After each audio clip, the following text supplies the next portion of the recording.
Welcome to the CTG PC setup tutorial. I've been receiving a lot of emails lately about trading computers, particularly emails by Frank, Eric, who are a few of the traders in our firm, and emails forwarded by Doro and Veronica and other representatives of the firm with questions along the lines of, I'm looking to purchase a new computer, and what do you guys recommend I be running in terms of processing power, in terms of memory? What type of video card should I be using for achieving nice dual monitor or triple monitor output, which is what we definitely recommend. We don't recommend trading on one monitor. You should be using at least two monitors if at all possible. Also, what are the benefits of a pre-configured system versus a custom system?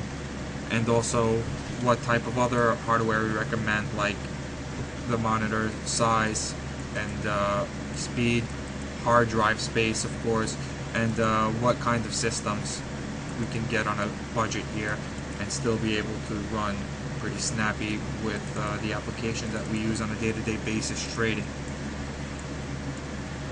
So let's start off by going to a website that I really like, which is newegg.com, and this website will give us a really good breakdown of systems by all different criteria. The first thing we're going to cover here is whether you're going to do a pre-configured system versus a custom system. Now, this particular video will not cover custom systems. I'll be doing another video in the weeks to come that will be showing you guys how to build a trading computer for under $300 that will have multiple monitor outputs, and how to combine that with a good price on two monitors that you can find, and for under $500 be able to run a really fast system with a whole bunch of memory that can support two really nice size monitors, 20 inches or above, and you'll be able to get a nicer trading experience there. So when looking for a system, if you're going to be buying a pre-configured system, you want to try to get as new of a technology as possible. Right now, this is the middle of March 2011, and memory prices have been slowly going up. They've been at lows for quite a while, and that means right now is a really good time to purchase a system.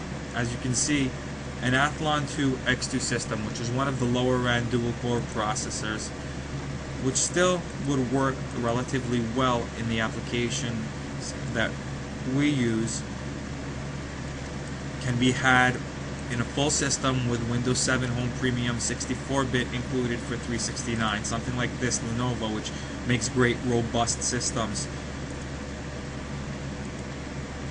As you can see, an Athlon 2, 3.1 gigahertz, which is a pretty good clock speed for a dual core chip, 3 gigabytes of DDR3 RAM. We definitely like DDR3 over DDR2 memory because of the increased speeds.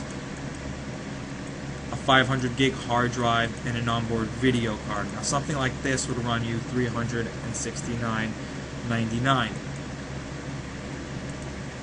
Any one of these systems that you see here that cost in this price range will come with about enough memory, 2 to 4 gigs you want, a minimum 2 gigs. We like 4 gigs here to get as much speed as possible. And these are basic run-of-the-mill systems, dual-core systems that will work fine for trading. They come with, as you can see here on the back, one monitor output. Now it's important to make sure that when you're purchasing one of these computers that you have a PCI Express slot, which is right over here. It's a longer slot than a PCI, which is the white slot. This is usually colored in gray, black, or brown, as you can see here. And this slot allows for an X16 PCI Express video card to be installed, and that will allow you for 2 or 3 additional monitor outputs that you can get over here by going to computer hardware, video cards, and checking out the desktop graphic cards. The bare minimum that you should be running if you want to get a 2 or 3 monitor setup is a $25 to $50 range card. Something like a GeForce 8400 right here. A nice 512 megabyte memory. card for $29.99. I recommend something a little bit higher end. If you're going to go for $33, you can go with a gigabit card. That's an 8400 GS 512 megabyte GDDR2 PCI Express card. This is also low profile, so with this bracket that's included right over here, you can install this on one of the smaller computers if you're using a smaller form factor PC.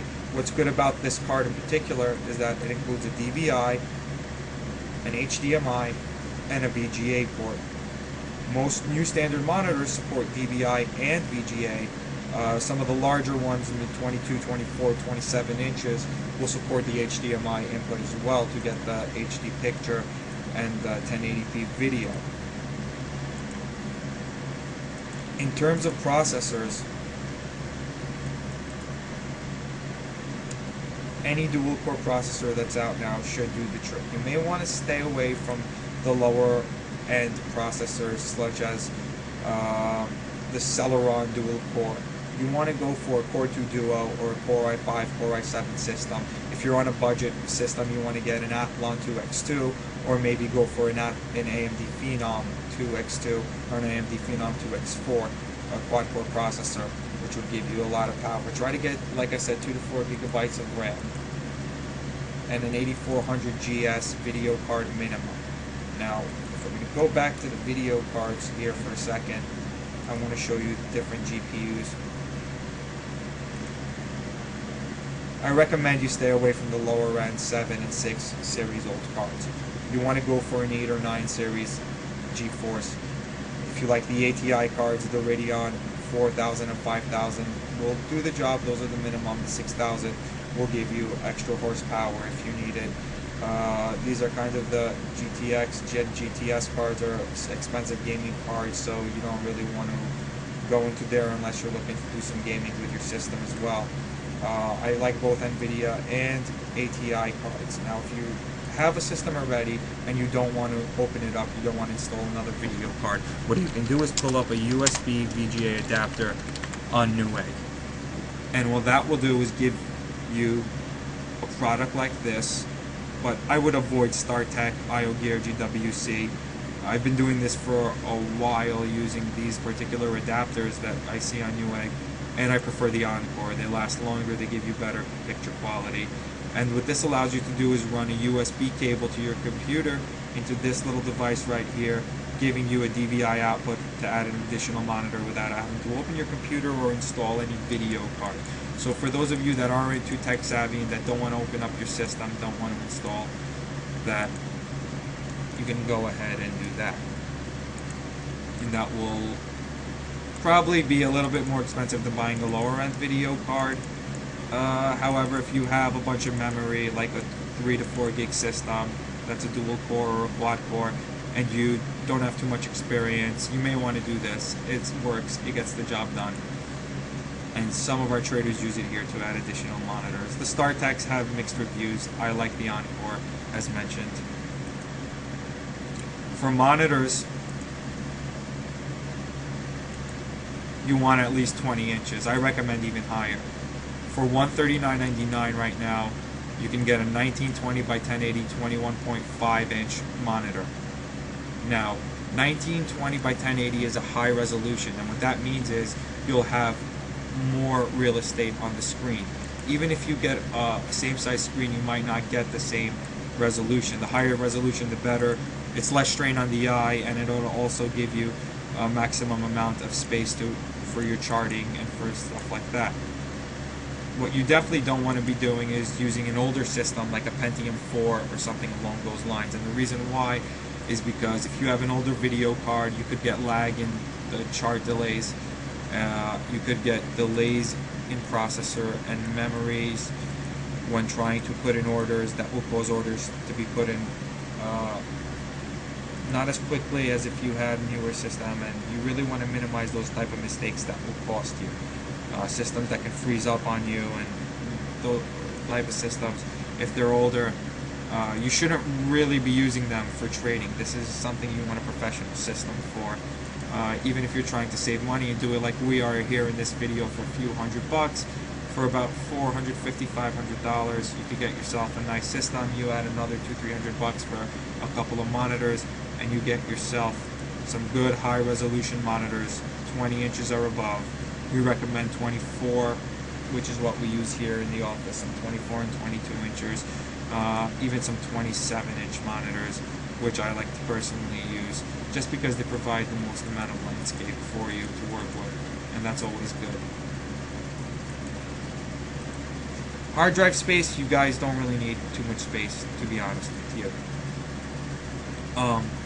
Not for our programs anyway. If you're working with media files or you're working with other files, then you should check that size appropriately. But not much is stored online. Your trading logs are available at tradereporting.com, and everything else is done on the magical world of the internet. So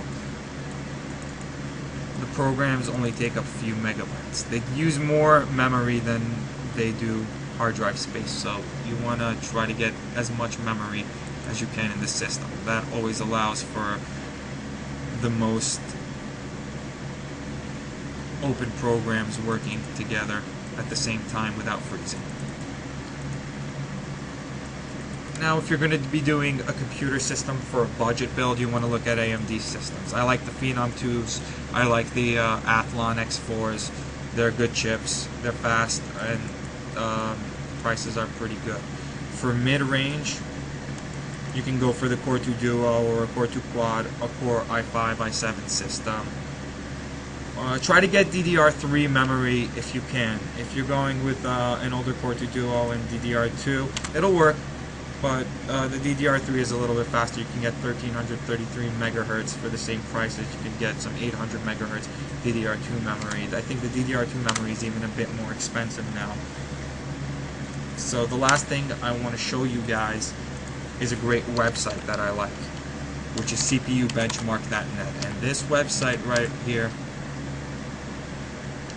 allows you to search CPU benchmark, video card benchmarks, hard drive benchmarks, and system benchmarks. Now, if you want to find your CPU, you could just do it here. Let's see what my CPU is real quick, and we'll look it up. So I have an AMD Phenom 2 X4 840 quad-core processor at 3.2 gigahertz with 4 gigs of RAM. So we're going to look for the Phenom 2 X4 840. The pass mark CPU mark, the higher the better in this case, is 3951. Pretty high, and a great rank of 111, which is the lower the better in this case. If you're going to look at that, you can always compare it with one of the Core i5 systems. Say here 3.2 gigahertz, same clock speed, a 3120. They're pretty comparable, but the price difference, as you can tell, is pretty steep. So the AMDs are definitely pretty good bang for the buck. And you can look up any processor that you want over here and compare them with another processor to see how you could get the most bang for your buck. And if you're looking at a few different systems, you can check out and compare CPUs and video cards right here, such as the GeForce 8400 GS, which receives a 3D ranking of 160 and an overall rank of 541. Now, if you go a little bit up to one of the 9 series, like the 9400 GT, you can get a little bit of a better 3D score and a lower rank. The Radeon chips that we talked about that are lower end chips.